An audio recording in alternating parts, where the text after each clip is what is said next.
waste of time.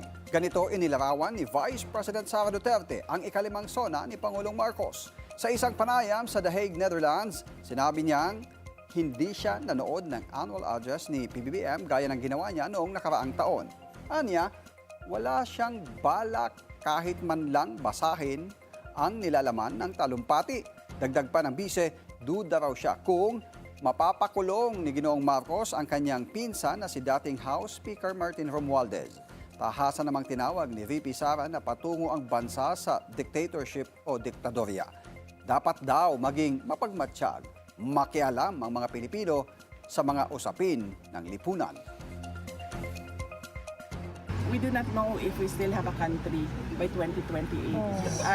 And at the rate that this dictatorship is going, we do not even know if there will be elections on 2020.